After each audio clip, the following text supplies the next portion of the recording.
Ayarkunnam police സ്റ്റേഷനിൽ ഓണാഘോഷം വർണ്ണാഭമായ ചടങ്ങുകളോടെ നടന്നു. കേസന്വേഷണ തിരക്കുകൾക്ക് അല്പം ഇടവേള നൽകി പോലീസ് ഉദ്യോഗസ്ഥർ അയർക്കുന്നം പോലീസ് സ്റ്റേഷനിൽ ഒത്തുചേർന്നു. കാക്കി യൂണിഫോം മാറ്റിവെച്ച് ഒരേ നിറത്തിലുള്ള ഷർട്ടും മുണ്ടും അണിഞ്ഞ് പുരുഷ പോലീസും കേരള സാരി അണിഞ്ഞ് വനിതാ പോലീസും ആഘോഷങ്ങളിൽ പങ്കുചേർന്നു. തിരുവോണ നാളുകളിൽ നാടകമുള്ള ആഘോഷം അതിരടക്കാതിരിക്കാൻ പോലീസിന് പിടിപ്പത് പണിയുള്ളതുകൊണ്ട് ഓണത്തിരക്കിലേക്ക് കടക്കും മുൻപേ ഒരുമിച്ച് ചേർന്ന് ഓണസദ്യ കൊണ്ട് ഓണാശംസകൾ കൈമാറി ഓണം ആഘോഷിക്കുകയായിരുന്നു പോലീസുകാർ. കസേരകളിയും ഓണപ്പാട്ടും ആർപ്പുളികളുമായാണ് അയർക്കുന്നം പോലീസ് സ്റ്റേഷനിൽ ഓണാഘോഷം നടന്നത്. ചെണ്ടമേളത്തിന്റെ അകമ്പടിയോടെ നൃത്തച്ചുവടുകൾ വെച്ച് ഓണപ്പാട്ടുകൾ പാടിയാണ് ആഘോഷം കളറായത്. പോലീസ് സ്റ്റേഷന് മുന്നിൽ വലിയ പൂക്കളം ഒരുക്കിയാണ് ആഘോഷത്തിന് തുടക്കമിട്ടത്. ഓണാഘോഷ പരിപാടികളുടെ ഉദ്ഘാടനം സിനിമാ നടൻ കോട്ടയം രമേശ് നിർവഹിച്ചു.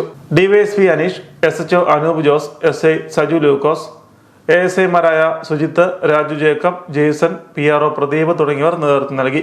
30ഓളം പോലീസുകാരും അവരുടെ കുടുംബാംഗങ്ങളും ഓണാഘോഷങ്ങളിൽ പങ്കുചേർന്നു. വിഭവസമൃദ്ധമായ ഓണസദ്യയും ഒരുക്കിയിരുന്നു.